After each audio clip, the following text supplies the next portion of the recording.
بسم اللہ الرحمن الرحیم۔ کعب احبار بیان کرتے ہیں کہ میں نے حضرت عمر بن خطاب سے کہا، میں ایسی قوم کو پہچانتا ہوں کہ اگر ان میں یہ آیت نازل ہوتی تو وہ اس دن میں غور کر دیں اور اس کو عید کا دن مقرر کر دیں۔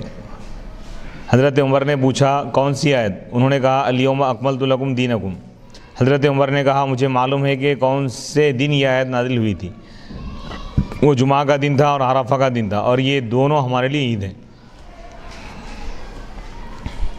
حضرت عبداللہ بن عباس رضی اللہ تعالیٰ عنہما نے بھی یہودی سے کہا یہ آیت عید کے دن نازل ہوئی، جمعہ اور عرفہ کے دن۔ سنن ترمذی حدیث نمبر 3044۔ اس حدیث کی شرح میں کعب احبار کا تذکرہ آیا ہے۔ کعب احبار کون ہے؟ حافظ جمال الدین ابو الحجاج یوسف فرماتے ہیں کہ ان کا پورا نام کعب بن مائع الحمیری ابو اسحاق ہے۔ یہ کعب احبار کے نام سے معروف ہے۔ اہل کتاب میں اسلام لانے والوں میں سے ہیں، یہودیوں میں سے۔ امام بخاری، امام ابو داود، امام ترمذی، امام نسائی نے ان سے احادیث روایت کی ہے۔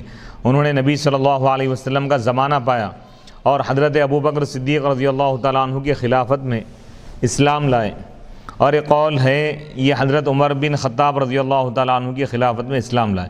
کہا جاتا ہے کہ انہوں نے زمانے جاہلیت کو پایا تھا۔ امام محمد بن سعد نے ان کو رسول اللہ صلی اللہ علیہ وسلم کے اصحاب کے بعد اہل شام کے طبقہ اولیٰ میں شمار کیا ہے۔ یہ دین یہود پر تھے، یہودی مذہب پر تھے، پھر اسلام قبول کر کے مدینے میں آ گئے، پھر شام چلے گئے، پھر حمص چلے گئے، پھر حضرت عثمان بن عفان رضی اللہ تعالیٰ عنہ کی خلافت میں 32 ہجری میں وفات پائے۔ سعید بن مسیب رحمۃ اللہ علیہ بیان فرماتے ہیں کہ حضرت عبداللہ بن عباس نے رضی اللہ تعالیٰ عنہما نے کعب احبار سے پوچھا آپ نبی صلی اللہ علیہ وسلم اور حضرت ابو بکر کے عہد میں اسلام کیوں نہیں لائے، حتیٰ کہ اب حضرت عمر کے عہد میں اسلام لائے؟ تو انہوں نے کہا میرے والد نے میرے لیے تورات کی کتاب لکھ کر مجھے دی اور کہا اس پر عمل کرنا، اور باقی کتابوں پر مہر لگا دی، اور مجھ سے یہ عہد لیا کہ میں ان کتابوں کی مہر کو نہ توڑوں۔ پھر جب میں نے اسلام کا غلبہ دیکھا تو میں نے سوچا شاید میرے والد نے مجھ سے کچھ علم چھپا لیا ہے، میں اس کو پڑھوں۔ پھر میں نے مہر توڑ کر ان کو پڑھا تو ان میں سیدنا محمد صلی اللہ علیہ وسلم اور آپ کی امت کی صفت تھی، تو اب میں مسلمان ہو گیا۔ پھر ان کی حضرت ابن عباس سے دوستی ہو گئی۔ حضرت معاویہ نے کہا سنو ابو الدرداء حکماء میں سے اور عمرو بن عاص حکماء میں سے اور کعب احبار علماء میں سے۔ ابو معان بیان کرتے ہیں کہ حضرت عمر کے پاس کعب کی حضرت عبداللہ بن سلام سے ملاقات ہوئی۔ انہوں نے پوچھا اے کعب اہل علم کون لوگ ہیں؟ کعب نے کہا جو اپنے علم پر عمل کرتے ہیں۔ انہوں نے کہا جب علماء علم کو حاصل کر لیں اور اس کو محفوظ کر لیں پھر ان کے دلوں سے علوم کے نکل جانے کا سبب کیا ہے؟ انہوں نے کہا نفس کی طمع اور حرص، اور لوگوں سے اپنی حاجات کو طلب کرنا۔ حضرت عبداللہ بن سلام نے کہا آپ نے سچ کہا۔ خالد بن معدان بیان کرتے ہیں کہ کعب نے کہا اگر میں خوف خدا سے رہوں تو وہ میرے نزدیک اپنے وزن کے برابر صدقہ کرنے سے زیادہ محبوب ہے۔ واقدی اور ابن حبان نے کہا کعب 104 سال کی عمر گزار کر 104 سال کی عمر پا کر 32 ہجری میں وفات پائے۔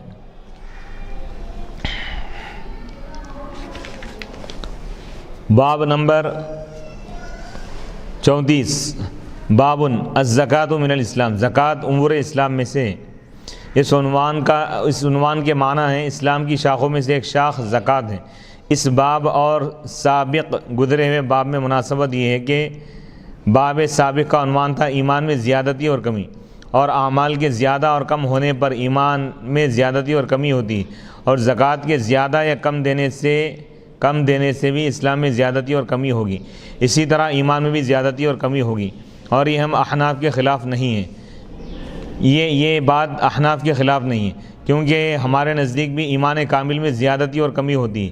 وقولہ تعالی وما امروا الا لیعبدوا اللہ مخلصین لہ الدین حنفاء ویقیموا الصلاۃ ویؤتوا الزکاۃ وذلک دین القیمہ، اور اللہ تعالیٰ کا یہ ارشاد ہے اور ان کو صرف یہ حکم دیا گیا تھا کہ وہ اللہ کی عبادت کرے اس کے لیے اطاعت کو خالص کرتے ہوئے، حنفاء حق پر قائم رہتے ہوئے، ادیان باطلہ سے منہ موڑتے ہوئے، اور وہ نماز کو قائم کریں، یعنی باطل جو مذاہب ہیں ان کو چھوڑتے ہوئے ان سے دوری اختیار کرتے ہوئے اللہ کی عبادت کرے، اور وہ نماز قائم کرے اور وہ زکوٰۃ دے، اور وہ درست دین ہے اور یہی صحیح دین ہے۔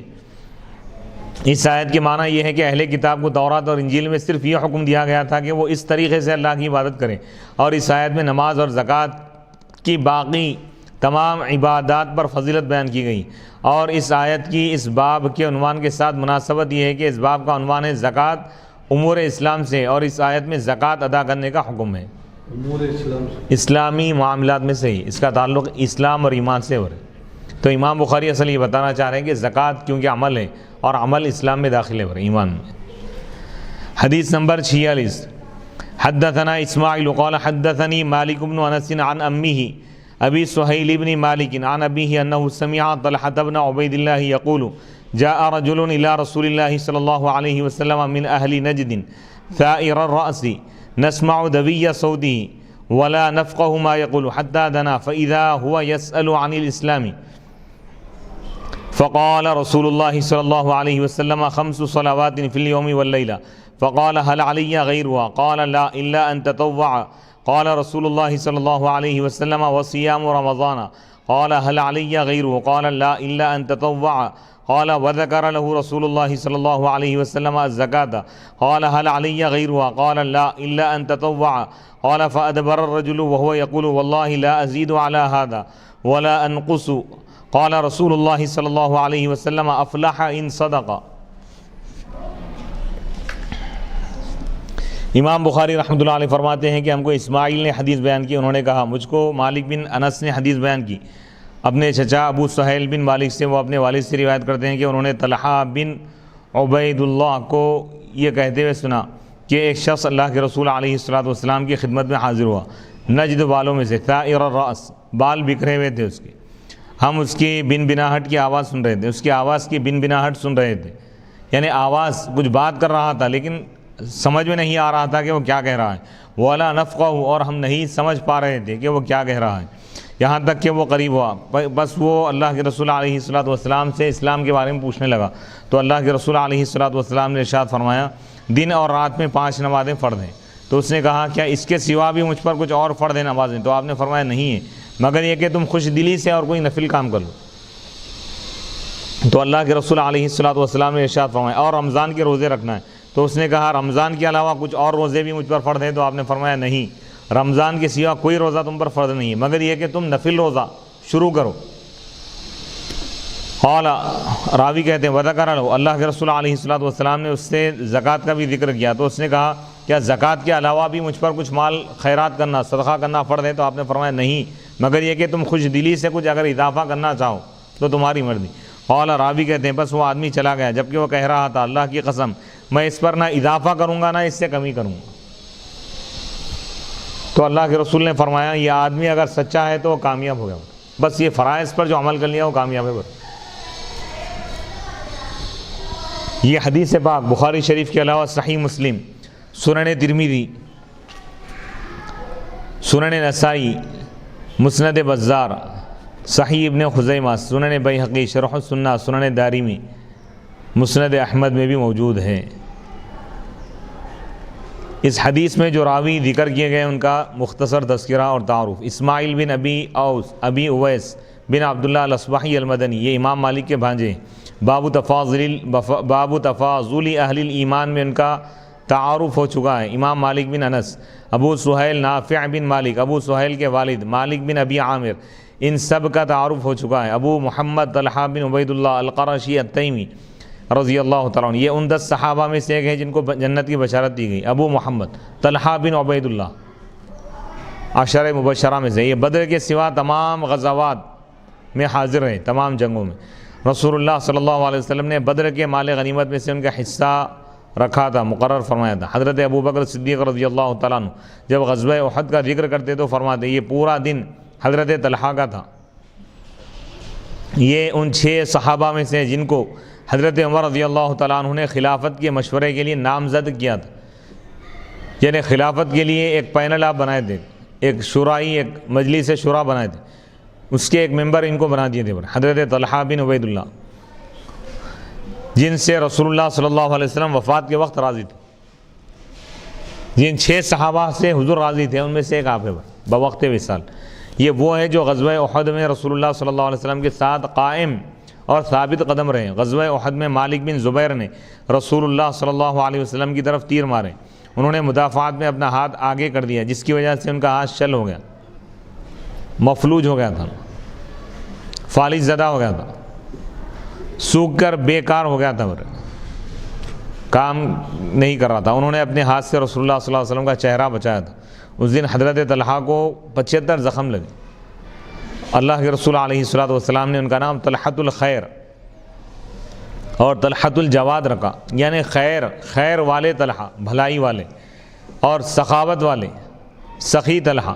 ان سے 33 احادیث مروی، امام بخاری امام مسلم نے ان میں سے 2 حدیثوں پر اتفاق کیا ہے، دونوں بیان کرے سو۔ امام بخاری 2 حدیثوں کے ساتھ منفرد ہے، صرف امام بخاری بیان کیا سو، اور امام مسلم 3 حدیثوں کے ساتھ منفرد ہے، یعنی امام مسلم صرف 3 حدیثیں بیان کی۔ یہ جنگ جمل میں شہید ہو گئے، کسی نے ان کو تیر مارا، مارنے والے کا پتہ نہیں چل سکا۔ 64 سال کی عمر میں 36 ہجری میں ان کی شہادت ہوئی۔ ان کی قبر بصرہ میں ہے۔ ابن قتیبہ نے کہا یہ قرہ نامی پل کے نیچے مدفون ہے۔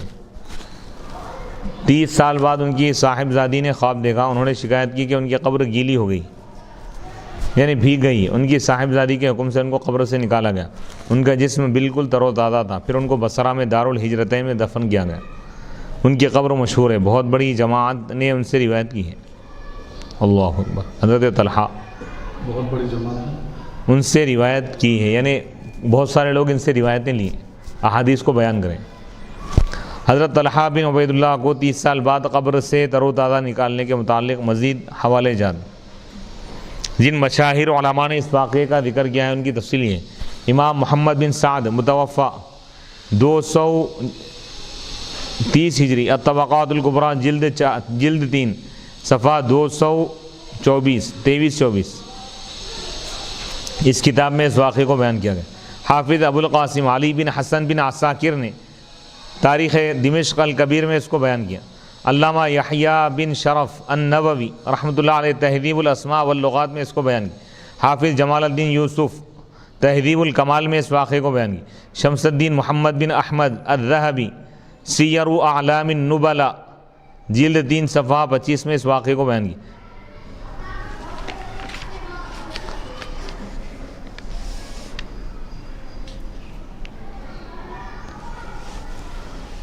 نجد سرزمین تہامہ سے لے کر ارض عراق کی سرزمین تک جو بلند جگہ ہے اس کو نجد کہتے ہیں۔ اس کے لغوی معنی ہے نجد، زمین کی بلند جگہ، یعنی ٹیلے کو بھی نجد بولتے ہیں۔ ثائر الراس، جس کے سر کے بال منتشر ہو۔ دویہ صوتی، وہ آواز جو بلند اور متکرر ہو، بار بار جو آواز آئے اس کو دویون بولتے، اور اس کا مطلب سمجھ میں آئے، شہد کی مکھی کی بن بناہٹ کی طرح آواز۔ اس حدیث میں ذکر ہے کہ ایک شخص آیا، وہ شخص زمام بن ثعلبہ تھا جو بنو سعد بن بکر کا بھائی تھا، جو یہ 5 ہجری میں اسلام لائے تھے۔ اس حدیث پر یہ اعتراض ہے کہ اس شخص نے اسلام کے متعلق سوال کیا، تو آپ کو بظاہر چاہیے تھا کہ آپ اس کو توحید اور رسالت کے متعلق بتاتے، آپ نے اس کو نماز، روزے اور زکوٰۃ کے متعلق بتایا۔ تو یہ جو جواب سوال کے مطابق نہیں ہے، اس کے 2 جواب ہیں۔ اس سوال کا در حقیقت فرائض اسلام سے، اس کا سوال در حقیقت فرائض اسلام کے متعلق تھا۔ پھر اعتراض ہوگا کہ آپ نے حج کا ذکر کیوں نہیں کیا، تو اس کا جواب یہ ہے کہ اس وقت حج فرض نہیں ہوا تھا۔ ممکن ہے آپ نے اس کو توحید اور رسالت کی گواہی دینے کے متعلق بتایا ہو، لیکن حضرت طلحہ فاصلے پر ہونے کی وجہ سے اس کو سن نہ سکے ہو۔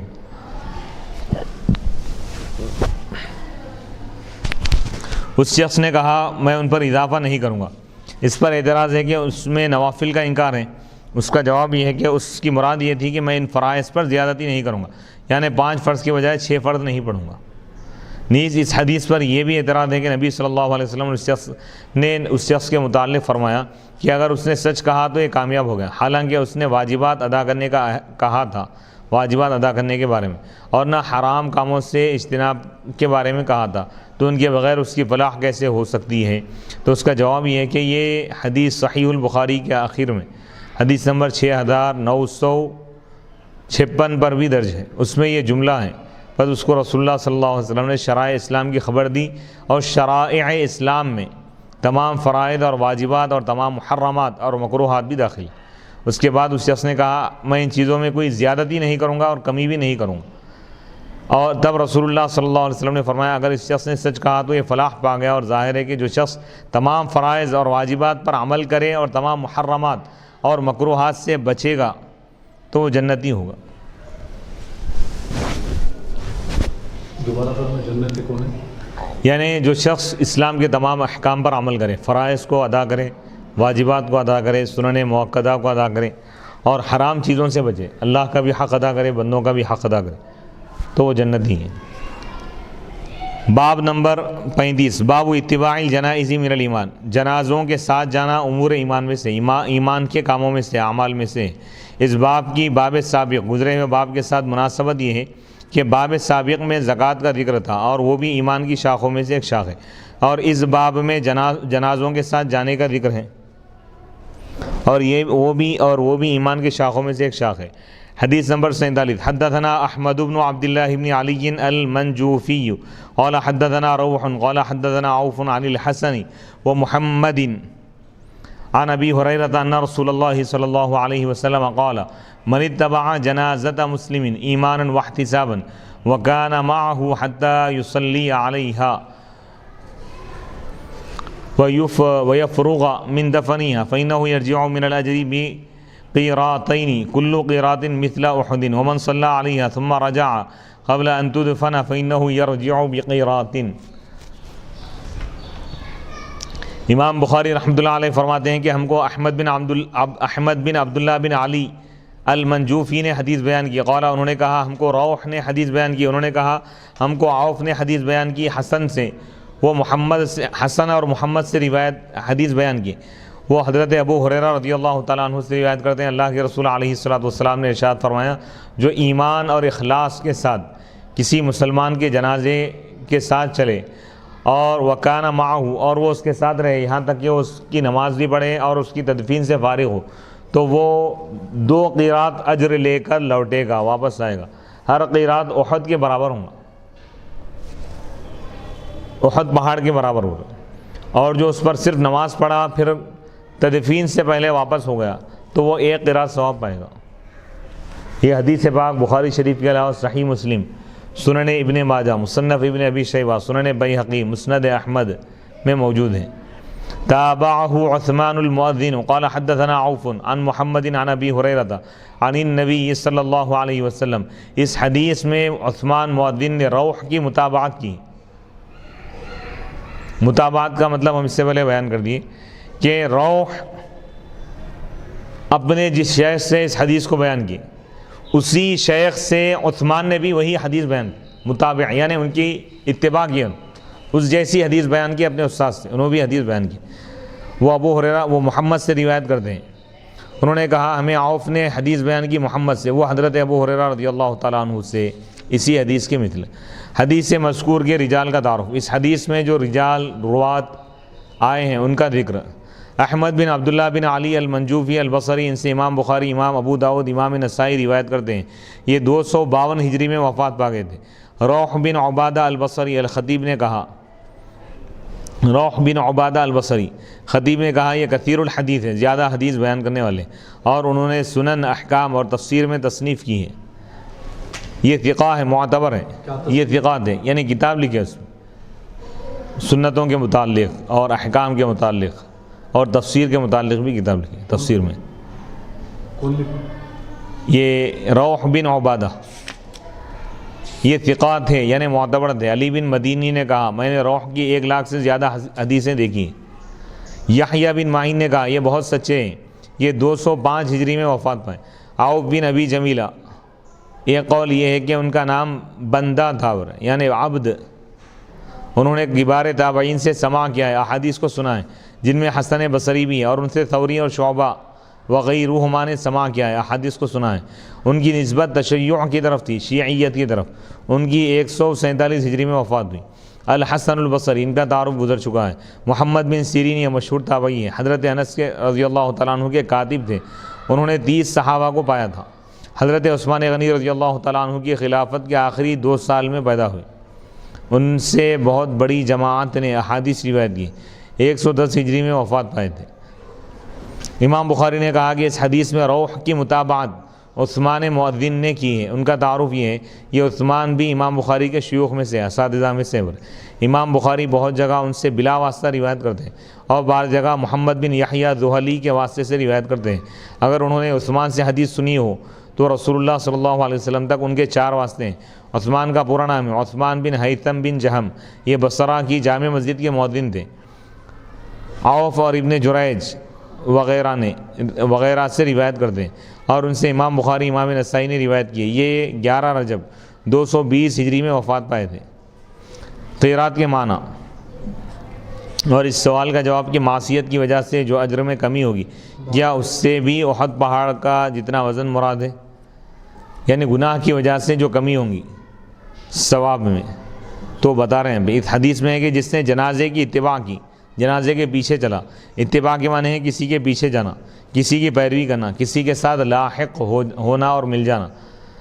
قیرات اس کی جمع قرارید ہے۔ اکثر شہروں میں قیرات دینار کا 20واں حصہ ہے۔ قیرات کیا ہے؟ ایک قسم کا وہ ہے، وزن ہے، دینار کا 20واں حصہ۔ 1 دینار جتنے وزن کا ہوتا ہے نا، اس کا 20واں حصہ۔ اس سے مراد کسی چیز کا چھوٹا سا حصہ ہوتا ہے۔ قیرات کا وزن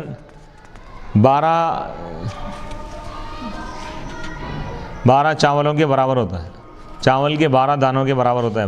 یہاں مقصود یہ ہے کہ جنازے کے ساتھ جانے کا ثواب بہت زیادہ ہوتا ہے، جس کی مثال احد پہاڑ یا بہت بڑے پہاڑ کے ساتھ دی گئی۔ ایک حدیث میں 2 قیرات کے برابر اجر میں کمی کا بھی ذکر ہے۔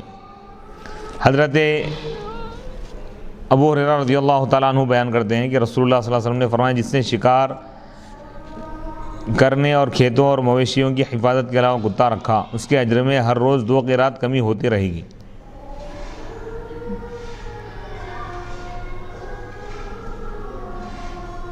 یعنی اب اس سے مراد کیا ہے؟ اب سوال یہ ہے کہ آیا یہ قیرات بھی احد پہاڑ کے برابر ہے؟ اس کا جواب یہ ہے کہ اللہ تعالیٰ کا طریقہ یہ ہے کہ نیکیوں کی تعظیم کر کے بڑا بنا کے اس کو ان کا اجر دگنا اور چوگنا کرتا ہے اور برائیوں کی سزا نہیں بڑھاتا، اور یہ اس کا لطف اور کرم اور رحمت ہے۔ لہذا جس حدیث میں 1 قیرات اجر میں کمی کا ذکر ہے، اس سے مراد قیرات کا معروف وزن 12 چاول ہے۔ اور جس حدیث میں اجر بڑھانے کا ذکر ہے، وہاں قیرات سے مراد احد پہاڑ جیسا وزن، جتنا وزن ہے۔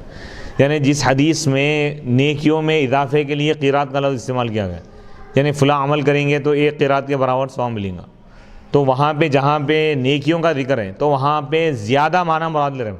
قیرات تو 12 چاول کے دانوں کے برابر ہے، لیکن 12 چاول کے دانوں کے برابر ہی ثواب دیں گا اللہ تعالیٰ، یہ مراد نہیں۔ وہ ایک جو قیرات ہے جو 12 چاولوں کے دانوں کے برابر ہوتا ہے، اس کا وزن، اس کو اللہ تعالیٰ احد پہاڑ کے برابر، اس کے وزن کے برابر ثواب عطا کرے۔ سبحان اللہ۔ اور جہاں گناہ کی بات ہے، گناہ کرنے پر وعید بیان کی گئی اور کہا گیا کہ فلاں کام کیا جائے گا، کوئی شخص اس طرح کرے گا، یعنی اپنے گھر میں کتا رکھے گا بغیر کسی مقصد کے، بغیر کسی کام کے، تو اس کے ثواب میں کمی ہوں گی۔ اور حدیث یہ لائی گئی کہ ہر روز 2 قیرات کمی ہوتے رہیں، تو وہاں پر 2 پہاڑ کے برابر ہے کیا؟ وہ جتنے نیکیاں کیا روزانہ 2 پہاڑوں کے برابر اس کے نیکیاں کم کیے جائیں گے، وہ مراد نہیں۔ وہاں پر اس کا اصلی وزن مراد ہے، یعنی 12 چاول کے دانوں کے برابر، یعنی 24 دانوں کے برابر اس کا ثواب کم ہوتا رہے گا اگر کوئی ایسا کتا اپنے گھر میں پالے گا تو۔ یہ اللہ کی مہربانی ہے۔ جہاں پر نیکیوں کی بات آئی تو اللہ تعالیٰ قیرات کا جو حقیقی وزن ہے اس سے بڑھا کر پہاڑ کے برابر اللہ تعالیٰ اس کا ثواب کر دیا، اور جہاں پر ثواب میں کمی کی بات آئی کسی گناہ کے کرنے کی وجہ سے، تو اللہ تعالیٰ وہاں پر ثواب جو کم کر رہا ہے، تو پہاڑوں کے برابر ثواب رہا تو اس کو کم کر رہا اللہ تعالیٰ، بلکہ قیرات کی حقیقی معنی یعنی 12 چاول کے دانوں کے برابر وزن، یعنی ثواب کم کیا جائے گا اس میں۔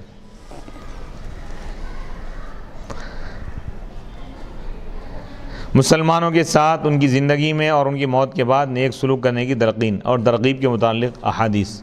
اس حدیث میں مسلمان کی نماز جنازہ پڑھنے اور اس کے جنازے کے ساتھ جانے اور تدفین تک اس کے ساتھ رہنے کی ترغیب ہے۔ رسول اللہ صلی اللہ علیہ وسلم نے مسلمانوں کے ساتھ زندگی میں بھی نیکی کرنے کی ترغیب دی ہے اور مرنے کے بعد بھی نیکی کرنے کی ترغیب دی ہے۔ زندگی میں ان کے ساتھ نیکی کرنے کی ترغیب کا ذکر ان حدیث میں حضرت انس رضی اللہ تعالیٰ عنہ، انس بن مالک رضی اللہ تعالیٰ عنہ بیان کرتے ہیں کہ اللہ کے رسول علیہ الصلوۃ والسلام نے فرمایا، ایک دوسرے سے بغض نہ رکھو، ایک دوسرے سے حسد نہ کرو، ایک دوسرے سے دشمنی نہ کرو اور اللہ کے بندے بھائی بھائی ہو جاؤ، اور کسی مسلمان کے لیے یہ جائز نہیں ہے کہ وہ اپنے بھائی سے 3 دن سے زیادہ ترک تعلق کرے، یعنی تعلق کو چھوڑ دے، قطع تعلق کر لے۔ حضرت ابو ہریرہ رضی اللہ تعالیٰ عنہ بیان کرتے ہیں کہ اللہ کے رسول علیہ الصلوۃ والسلام نے فرمایا، کسی مسلمان کے لیے جائز نہیں ہے کہ وہ 3 دن سے زیادہ اپنے بھائی سے ترک تعلق رکھیں، تعلق کو چھوڑ دے، قطع تعلق کرے، اور جس نے 3 دن سے زیادہ ترک تعلق رکھا وہ دوزخ میں داخل ہوگا۔ حضرت عقبہ بن عامر رضی اللہ تعالیٰ عنہ بیان کرتے ہیں کہ میں رسول اللہ صلی اللہ علیہ وسلم سے ملا، میں آپ کا ہاتھ پکڑ کر کہا، یا رسول اللہ مجھے سب سے افضل اعمال کے متعلق بتائیے۔ تو آپ نے فرمایا، اے عقبہ، جو تم سے قطع تعلق کرے، تم سے تعلق کو توڑ لے، تم اس سے تعلق کو جوڑ لو، اور جو تم کو محروم کرے تم اس کو عطا کرو، اور جو تم پر ظلم کرے اس سے اعراض کرو، اس کو چھوڑ دو۔ اور ایک روایت میں ہے کہ جو تم پر ظلم کرے اس کو معاف کر دو، اور فرمایا ہے کہ اے عقبہ، اپنی زبان کی حفاظت کرو اور اپنے گھر کو اپنے لیے کافی رکھو اور اپنے گناہوں پر رو، اور مسلمان کی موت کے بعد اس کے ساتھ نیکی کرنے کے متعلق ایک تو اس باب کی حدیث ہے جس میں مسلمان کے جنازے کے ساتھ جانے کی تلقین ہے، اور دیگر احادیث یہ ہیں۔ حضرت ابو ہریرہ رضی اللہ تعالیٰ عنہ بیان کرتے ہیں کہ میں نے رسول اللہ صلی اللہ علیہ وسلم کو یہ فرماتے ہوئے سنا ہے کہ مسلمان پر 5 حق ہے: سلام کا جواب دینا، مریض کی عیادت کرنا، جنازوں کے ساتھ جانا، دعوت کو قبول کرنا، چھینک پر جواب دینا۔ حضرت معقل بن یسار رضی اللہ تعالیٰ عنہ بیان کرتے ہیں کہ رسول اللہ صلی اللہ علیہ وسلم نے فرمایا، تم یاسین کو اپنے مردوں پر پڑھو۔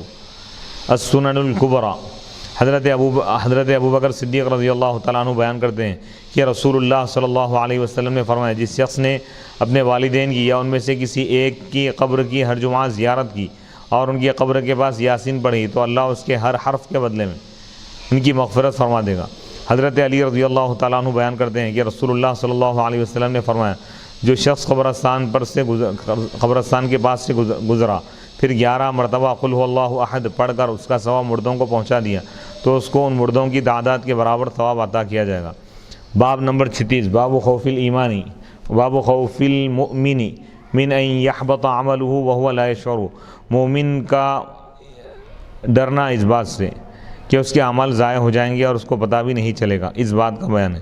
امام بخاری رحمۃ اللہ علیہ کے اس عنوان پر یہ اعتراض ہے کہ معصیت کے ارتکاب سے اعمال کا ضائع ہونا تو معتزلہ اور خوارج کا مذہب ہے، تو اس کا جواب یہ ہے کہ کبھی انسان کے منہ سے کلمہ کفر تک نکل جاتا ہے اور اس کو پتہ بھی نہیں چلتا، اس لیے نکاح کے وقت کلمے پڑھوائے جاتے ہیں۔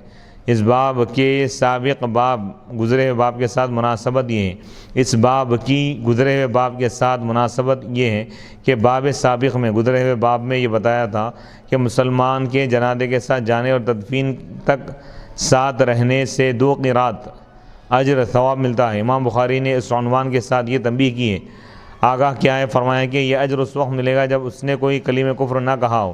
وقال ابراہیم التیمی ما عرضت قولی علی عملی الا خشیت ان اکون مکذبا۔ وقال ابن ابی ملیکۃ ادرکت 30 من اصحاب النبی صلی اللہ علیہ وسلم كلهم يخاف النفاق على نفسه ما منهم احد يقول انه على ایمان جبریل ومیکائیل ويذكر عن الحسن ما خافه الا مؤمن ولا امنه الا منافق وما يحذر من الإصرار على النفاق وما يحذر من الإصرار على النفاق والعصيان من غير توبة لقول الله تعالى ولم يصروا على ما فعلوا وهم يعلمون۔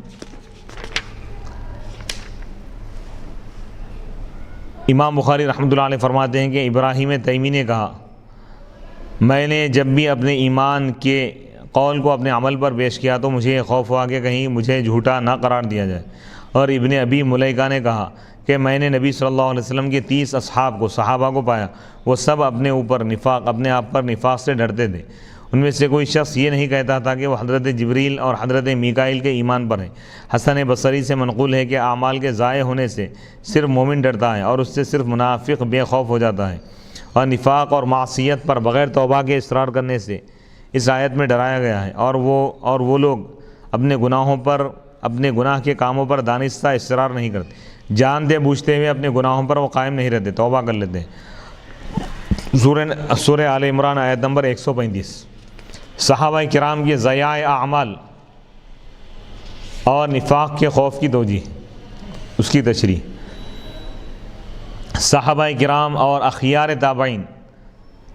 تابعین میں جو بڑے بڑے تابعین گزرے اس سے ڈرتے تھے کہ کہیں ان کا خاتمہ کفر پر نہ ہو اور ان کے نیک اعمال ضائع ہو جائیں، اور بعض اوقات انہوں نے ظالم حکام کے برے کام دیکھے اور وہ ان برائیوں کے رد پر قادر نہ ہوئے، تو وہ ڈرتے تھے کہ برے کاموں کا رد نہ کرنا کہیں نفاق اور مداہنت نہ ہو۔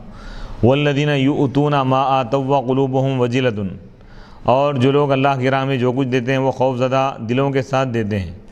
حضرت عائشہ صدیقہ رضی اللہ تعالیٰ عنہ بیان کرتی ہیں کہ میں نے اس آیت کے متعلق رسول اللہ صلی اللہ علیہ وسلم سے پوچھا، کیا اس آیت کا مصداق وہ لوگ ہیں جو شراب پیتے ہیں اور چوری کرتے ہیں؟ آپ نے فرمایا نہیں، اے صدیق کی بیٹی، اس کا مصداق وہ لوگ ہیں جو روزے رکھتے ہیں، نماز پڑھتے ہیں اور صدقہ کرتے ہیں، اس کے باوجود وہ اس سے ڈرتے ہیں کہ کہیں ان کی یہ عبادتیں قبول نہ کی جائے، رد نہ کر دی جائیں۔ یہ حدیث پاک سنن ترمذی میں، ابن ماجہ مسند حمیدی، مستدرک میں، شرح السنہ میں،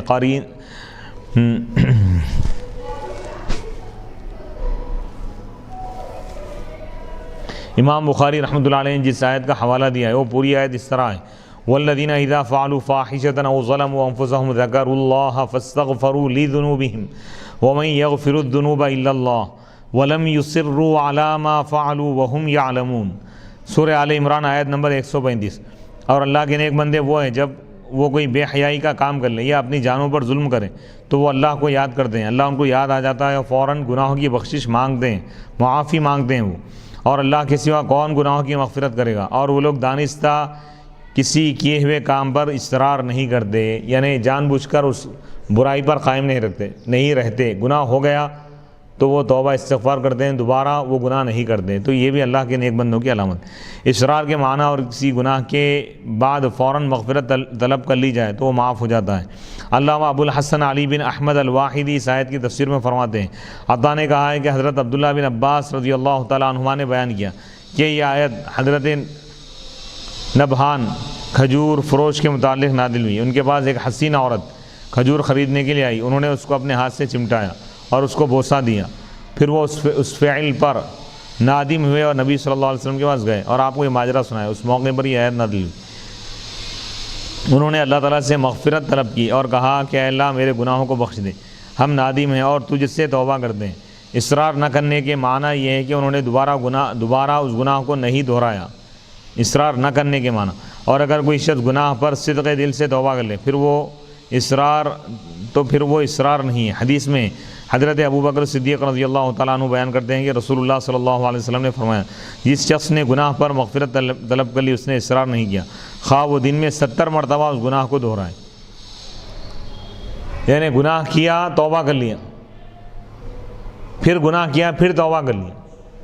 فرما رہے ہیں کہ ایسا ایک ہی گناہ 70 مرتبہ بھی کر کے گناہ کرتے ہی فوراً توبہ کر لیا تو گناہ پر قائم رہنے والے کے زمرے میں نہیں ہے، توبہ کرتے ہی وہ ریکارڈ ختم ہو جاتا ہے۔ توبہ بہت بڑی اللہ کی طرف سے ایک نعمت ہے امت محمدیہ کے لیے، اس لیے ہر وقت صبح شام توبہ کا اہتمام کرنا چاہیے۔ اس لیے بعض علماء فرماتے ہیں کہ صبح ہوتے ہی پہلے توبہ کریں، یعنی رات تمام اگر اس سے کچھ گناہ ہو جائے تو اللہ تعالیٰ اس کی وجہ سے توبہ کی وجہ سے گناہ کو معاف فرمائے، اور رات میں سوتے وقت توبہ کرنا چاہیے کہ دن بھر میں جو بھی گناہ اس سے ہو گئے ہیں اللہ تعالیٰ اس کی معافی اللہ تعالیٰ اس کو عطا فرماتا ہے، معاف فرماتا ہے۔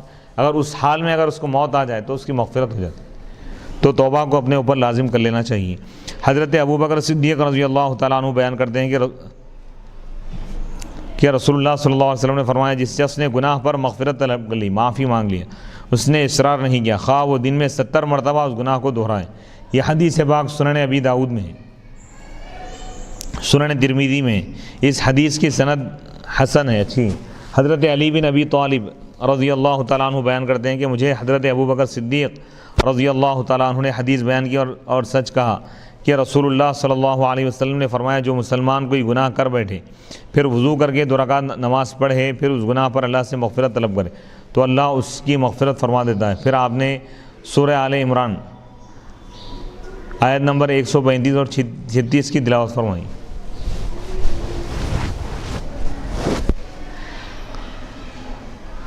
حدیث نمبر 48 حدثنا محمد بن عرعرة قال حدثنا شعبة عن زبيد قال سألت أبا وائل عن المرجئة فقال حدثني عبد الله أن النبي صلى الله عليه وسلم قال سباب المسلم فسوق وقتاله كفر۔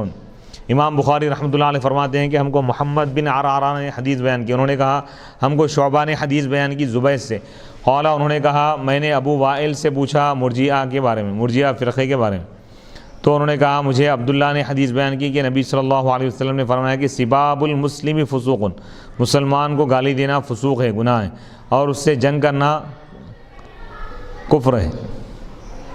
یہ حدیث صحیح بخاری کے علاوہ صحیح مسلم میں، سنن ترمذی میں ہے، سنن نسائی، سنن ابن ماجہ، سنن بیہقی، مسند ابی داؤد الطیالسی، مسند ابی عوانہ، صحیح ابن حبان، مسند ابی اعلیٰ، حلیۃ الاولیاء، مسند حمیدی، مسند احمد میں۔ اس حدیث کے جو رجال ہیں، جو راوی ہیں، ان کا تعارف تذکرہ یہ ہے ابو عبداللہ محمد بن عرعرہ القرشی البصری، یہ 75 سال کی عمر میں 213 ہجری میں وفات پائے۔ امام بخاری، امام مسلم اور امام ابو داؤد نے ان سے روایت کی۔ شعبہ بن الحجاج، ان کا تذکرہ ہو چکا ہے۔ زبید بن حارث الکوفی، یہ ابو وائل اور تمام تابعین سے روایت کرتے ہیں۔ امام بخاری نے کہا کہ یہ 122 ہجری میں وفات پا گئے تھے۔ ابو وائل شقیق بن سلمہ الاسدی، کوفی تابعی، انہوں نے رسول اللہ صلی اللہ علیہ وسلم کا زمانہ پایا لیکن آپ کی زیارت نہیں کی۔ یہ کہتے ہیں کہ میں نے 7 سال جاہلیت کے پائے، میں نبی صلی اللہ علیہ وسلم کی بعثت کے وقت 10 سال کا تھا اور اونٹوں کو چراتا تھا۔ انہوں نے حضرت عمر بن خطاب، حضرت عثمان، حضرت علی، حضرت عبداللہ بن مسعود اور حضرت عمار رضی اللہ تعالی عنہم و دیگر سے سماع کیا ہے، احادیث کو سنا ہے، اور ان سے بہت سارے تابعین نے سماع کیا ہے، احادیث کو سنا ہے۔ ان کی جلالت شان، تقوی اور ثقافت پر اجماع ہے، ان کے نیک ہونے پر سب متفق ہیں۔ یہ حضرت عبداللہ بن مسعود رضی اللہ تعالیٰ عنہ کے اجل تلامذہ میں سے تھے، یعنی قریبی اور قابل فخر شاگردوں میں سے تھے۔ 82 ہجری میں وفات پائے۔ حضرت عبداللہ بن مسعود رضی اللہ تعالیٰ عنہ، ان کا تعارف گزر چکا ہے۔ المرجئہ، سباب فسوق اور قتال کے معنی۔ مرجئہ یہ اسلام کا ایک فرقہ ہے جس کا نظریہ یہ ہے کہ ایمان لانے کے بعد معصیت سے، گناہ کرنے کی وجہ سے کوئی نقصان نہیں پہنچتا۔ سباب کے معنی ہے کسی کو گالی دینا یا عیب لگانا یا اس کو برا کہنا۔ فسوق کے معنی ہے حق سے خروج، جب تازہ پھل کا چھلکا اتر جائے تو کہتے ہیں فسقت الرطبۃ، معصیت کی طرف میلان، گناہ کبیرہ کرنا، اس کا اطلاق شرک اور گناہ دونوں پر ہوتا ہے۔ قتال، آپس میں لڑنا اور ایک دوسرے کو قتل کرنا، مخاصمت کو بھی مقاتلہ کہتے ہیں۔ اس اعتراض کے جوابات کہ مسلمان سے قتال کرنا، مسلمان کے ساتھ جنگ کرنا، لڑنا معصیت ہے، پھر اس پر کفر کا اطلاق کیوں فرمایا ہے اور اس سے بظاہر خوارج کی تائید ہوتی۔ اس حدیث میں مسلمانوں سے قتال کو کفر قرار دیا گیا، فرمایا ہے۔ اس پر یہ اعتراض ہے کہ مسلمان سے لڑنا یا اس کو قتل کرنا معصیت ہے، اس سے آدمی ملت اسلامیہ سے خارج نہیں ہوتا۔ تو اس اعتراض کے جوابات یہ ہیں۔ اس حدیث میں کفر سے حقیقی کفر مراد نہیں ہے، بلکہ اس سے مراد ہے مسلمانوں کے حقوق کو تلف کرنا، کیونکہ اللہ تعالیٰ نے مسلمانوں کو ایک دوسرے کا بھائی بنایا ہے اور ان کو آپس میں قتال اور قطع تعلق سے منع فرمایا ہے۔ بس جس نے مسلمانوں سے قتال کیا اس نے اس کے حق کا کفر کیا، یعنی انکار کیا۔ مسلمان سے قتال کرنا وہ فعل ہے جو کفر کے مشابہ ہے، کیونکہ مسلمانوں سے کفار قتال کرتے ہیں۔ کفر سے لغوی کفر مراد ہے، کیونکہ مسلمان کا مسلمان پر حق یہ ہے کہ وہ اس کی مدد کرے اور اس سے اذیت، تکلیف کو دور کرے، اور جب اس نے مسلمان سے قتال کیا تو اس حق کو چھپایا، اور کفر کا لغوی معنی چھپانا ہے، اور اسی لیے کسان کو کافر کہتے ہیں، کیونکہ بیج کو زمین میں چھپا دیتا ہے۔ جو شخص مسلمان سے قتال کرے گا، ہو سکتا ہے اس کا انجام اور خاتمہ کفر پر ہو، یعنی اس کا معال انجام کفر ہے۔ جس نے مسلمان سے اس کے اسلام کے سبب سے قتال کیا تو اس کا یہ قتال کفر ہے۔ جس نے حلال اور جائز سمجھ کر مسلمان سے جنگ کیا تو اس کا یہ قتال کرنا کفر ہے۔ جیسے خارجی اور باغی امام برحق سے قتال کریں، خارجی فرقہ یا باغی امام برحق سے قتال کریں، البتہ جو کسی تعویل کے ساتھ مسلمانوں سے قتال کرے تو کافر نہیں ہے۔ جیسے حضرت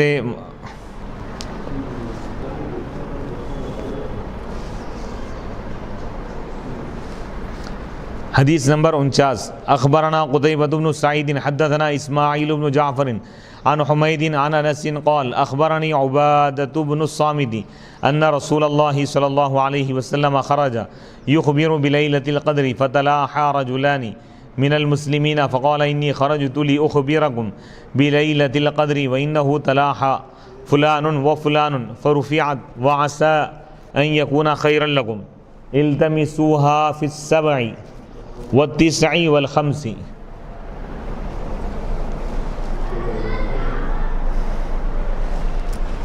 حدیث نمبر 49، امام بخاری رحمۃ اللہ علیہ فرماتے ہیں کہ ہم کو قتیبہ بن سعید نے خبر دی، انہوں نے کہا ہم کو اسماعیل بن جعفر نے حدیث بیان کی حمید سے، وہ حضرت انس سے روایت کرتے ہیں، انہوں نے کہا مجھ کو عبادہ بن صامت رضی اللہ تعالیٰ عنہ نے خبر دی کہ اللہ کے رسول علیہ الصلوۃ والسلام شب قدر کی خبر دینے کے لیے آپ نکلے، باہر آئے، بس دو مسلمان آپس میں ایک دوسرے سے لڑ رہے تھے تو آپ نے فرمایا میں تمہارے پاس آیا تھا کہ میں تم کو شب قدر کے بارے میں بتاؤں کہ کون سی رات شب قدر ہے، اور یہ فلاں اور فلاں شخص نے جھگڑا کیا تو شب قدر کی تعین کا علم اٹھا لیا گیا، اور قریب اور ہو سکتا ہے کہ یہ تمہارے لیے زیادہ بہتر ہو۔ اب تم شب قدر کو تلاش کرو 27ویں اور 29ویں اور 25ویں شب میں۔ اس حدیث میں جو راوی آئے ہیں ان کا تذکرہ قتیبہ بن سعید، ان کا تعارف باب السلامی من الاسلام میں ہو چکا ہے، اسماعیل بن جعفر ان کا تعارف باب علامات المنافق میں ہو چکا ہے، حمید بن ابی حمید الخزاعی البصری یہ پست قامت تھے، یہ گڈے تھے، 143 ہجری میں وفات ہوئی ان کی۔ حضرت انس رضی اللہ عنہ، حضرت عبادہ بن صامت، ان دونوں کا تعارف باب علامت الایمانی حب الانصار میں آ چکا ہے، گزر چکا ہے۔ اس حدیث میں فتلاحا کا لفظ ہے، اس کے معنی ہے ایک دوسرے سے لڑے اور جھگڑا کی۔ التمسوا، التماس تلاش کرنا، شب قدر کو تلاش کرو۔ دو مسلمان جو لڑ رہے تھے وہ حضرت عبداللہ بن ابی حدرد اور حضرت کعب بن مالک رضی اللہ تعالیٰ عنہما تھے۔ حضرت عبداللہ نے حضرت کعب کا قرض دینا تھا۔ رسول اللہ صلی اللہ علیہ وسلم لیلۃ القدر کی معین شب کی خبر دینے آئے تھے، ان کے جھگڑے کی وجہ سے اس کی تعین اٹھا لی گئی۔ اس حدیث میں مسلمانوں کے یعنی تعین کو اٹھا لیا گیا، کون سی رات ہے نہیں بتائی، 5 راتوں میں کوئی ایک رات ہو سکتی، یہی رات ہے بلکہ نہیں بتایا، فکس کر کے سمجھو، ٹارگٹ کر کے نہیں بتایا گیا۔ اس حدیث میں مسلمانوں کے لڑنے کی مذمت ہے، کیونکہ ان کے لڑنے کی وجہ سے مسلمان لیلۃ القدر کی تعین کے خبر سے محروم ہوئے۔ قیامت تک آنے والی امت مسلمہ شب قدر سے محروم ہوئی، شب قدر کون سی رات ہے اس کے علم کے تعین سے محروم ہوئے۔ جھگڑا تو 2 افراد کرے تھے لیکن اس کی جو سزا مل رہی ہے پورے امت مسلمہ پر وبال کر، تو چاہیے کہ مسلمان آپس میں نہ لڑیں، یہ حدیث بتا رہے۔ مگر اس وجہ سے ان صحابہ کو ملامت کرنا جائز نہیں، بشری اعتبار سے صحابہ کسی سے بھی خطا ہو سکتی سوائے انبیاء معصوم ہیں، نبی سے نہ کوئی خطا ہوئی نہ ہو سکتی ہے، اللہ تعالیٰ ان کو پاک فرما دیا۔ نبی کے علاوہ جتنے لوگ ہیں کائنات میں ہر ایک سے بشر ہونے کے اعتبار سے کوئی لغزش کوئی خطا ہو سکتی ہے، لیکن اس خطا کی وجہ سے ان کے مقام اور مرتبے میں کوئی فرق نہیں ہے۔ اگر وہ فوراً توبہ کر لیں یا رجوع ہو جائے تو ان کا مقام بھی بحال ہو جاتا ہے۔ مگر اس وجہ سے ان صحابہ کو ملامت کرنا جائز نہیں، کیونکہ رسول اللہ صلی اللہ علیہ وسلم نے فرمایا اس تعین کا علم نہ ہونا تمہارے لیے زیادہ بہتر ہے، کیونکہ اب تم لیلۃ القدر کی تلاش میں شب قدر کی تلاش میں کئی راتوں میں جا کر عبادت کر لو گے اور لیلۃ القدر کو تلاش کرو گے، شب قدر کو بھی پاؤ گے۔ دوسری وجہ یہ ہے کہ اگر یہ علم ہوتا کہ فلاں رات ہی شب قدر ہے، پھر اس رات کوئی شخص کوئی گناہ کرتا تو زیادہ عذاب کا مستحق ہوتا۔ ایک اس گناہ کی وجہ سے، دوسرے لیلۃ القدر کا احترام پامال کرنے کی وجہ سے، یعنی شب قدر کی توہین کا عذاب اس کو زیادہ ہوتا. معلوم تھا کہ اس کو یہی رات شب قدر ہے، اب معلوم نہیں ہے. کوئی شب قدر میں اگر کوئی گناہ بھی کرے گا تو اس کو ایک ہی گناہ کا عذاب ہوگا، ہزاروں مہینے گناہ کرنے کا عذاب نہیں ہوگا. کیوں؟ اس کو نہیں معلوم کہ یہی رات شب قدر ہے. تو امت کے دونوں طبقے کے لیے یہ خیر ہے شب قدر کا چھپا دیا جانا. نیکوکار نیک بندوں کا جو طبقہ ہے 5 راتیں جا کر عبادت کرے گا تو 1 رات شب قدر بھی مل جائے گی اور مزید 4 راتوں میں عبادت کا ثواب بھی ملے گا. اور گنہگاروں کے لیے اس میں یہ بھلائی ہے کہ اگر ان 5 راتوں میں بھی اگر کوئی گناہ کرے تو اس کو صرف گناہ کا عذاب ہوگا، ایک ہی گناہ کرنے کا. شب قدر کی توہین کا اس کو عذاب نہیں ملے گا. کیوں؟ اس کو نہیں معلوم کہ کون سی رات شب قدر ہے. تو اس چیز کا چھپا دیا جانا ہی امت کے لیے بہتر تھا. اس ایک گناہ کی وجہ سے، دوسرے لیلۃ القدر کا احترام پامال کرنے کی وجہ سے. اور جب یہ پتہ نہ ہو، معلوم نہ ہو کہ کون سی شب قدر ہے تو پھر وہ شخص صرف ایک عذاب کا مستحق ہوگا. اگر یہ اعتراض کیا جائے گا ان کا لڑنا کیوں مذموم ہے، برا کیوں ہے، جبکہ حضرت کعب حضرت عبداللہ سے اپنا قرض طلب کر رہے تھے اور اپنا حق طلب کرنا مذموم نہیں ہے، تو اس کا جواب یہ ہے کہ ایک تو وہ مسجد میں لڑ رہے تھے، دوسرے رسول اللہ صلی اللہ علیہ وسلم کے سامنے لڑ رہے تھے. اور خصوصاً اس لیے کہ رمضان کا مہینہ تھا جس میں اللہ کے ذکر اور عبادت کی کوشش کرنی چاہیے، نہ کہ دنیاوی معاملات میں مسجد میں آوازیں بلند کرنی چاہیے. البتہ متوسط آواز سے مسجد میں اللہ کا ذکر کرنا جائز ہے، لیکن گلا پھاڑ کر چیخ کر ذکر کرنا بھی مذموم ہے، یعنی حد سے زیادہ آواز کو بلند کرنا. اگر اعتدال کے ساتھ مسجد میں اپنا حق طلب کیا جائے تو وہ بھی جائز ہے، مگر ان کی آوازیں اعتدال سے زائد تھیں. تاہم اس وجہ سے صحابہ کو مطعون کرنا جائز نہیں ہے، کیونکہ صحابہ کی خطائیں بھی تکمیل دین کا سبب ہے. یعنی ان کو طعنہ دینا رہے یہ صحابی ایسا کر دی، وہ صحابی ایسا کر دی. خطا سے تو کوئی بھی پاک نہیں سوائے اللہ کے انبیاء کے، یعنی سوائے انبیاء کرام کے. اللہ کے جو انبیاء ہیں، انبیاء کرام اور رسول عظام، یہ گناہوں سے پاک. ان کے بعد کوئی بھی خطا اور گناہ سے پاک نہیں ہے، بالکل مبرہ اور معصوم نہیں ہے. اس عقیدے کو ذہن میں رکھیں. اور بڑوں کی ایک آدھ غلطی کی وجہ سے ان کے پورے نیکیوں کو پامال کر کے ہمیشہ ان کو لان تان کرتے رہنا، یہ بھی عقیدہ اہل سنت والجماعت کے خلاف. ورنہ ہر ایک سے کچھ نہ کچھ، حتیٰ کہ ائمہ، جن ائمہ کی ہم اتباع کرتے ہیں، امام اعظم ہو یا امام شافعی، ان کے اجتہاد کی بنیاد پر ہم اتباع کریں. اگر ان سے مسئلہ بتانے میں غلطی بھی ہو گئی تب بھی ہم ان کو مان رہے ہیں. کیوں؟ ان کی غلطی پر عذاب نہیں ہوگا، اجتہادی غلطی ہے. مجتہد اجتہاد کر کے اگر کوئی مسئلہ بیان کرے، اگر وہ مسئلہ صحیح اگر رہا، اللہ کے پاس اگر صحیح رہا تو اس کو 2 ثواب ملیں گے، دونا ثواب. اگر غلط رہا تو 1 ثواب ملیں گا. تو تقلید کی پوری بنیاد جو ہے یہ امکان خطا پر ہے. بھئی ہمارے امام جو بیان کر رہے ہیں مسئلہ یہ صحیح ہے، ہم یہ سمجھ کر چلتے ہیں. دوسرے امام کا غلط ہو سکتا ہے، لیکن کون صحیح ہے کون غلط ہے قیامت کے دن معلوم ہوگا. اگر معلوم ہو جائے کہ فلاں امام کے مسائل غلط تھے تو اب ان کے ماننے والے پورے جہنم میں جائیں گے، ایسا نہیں ہے. وہ غلطی پر بھی اللہ تعالیٰ ثواب عطا فرمائے گا، خطا اجتہادی پر.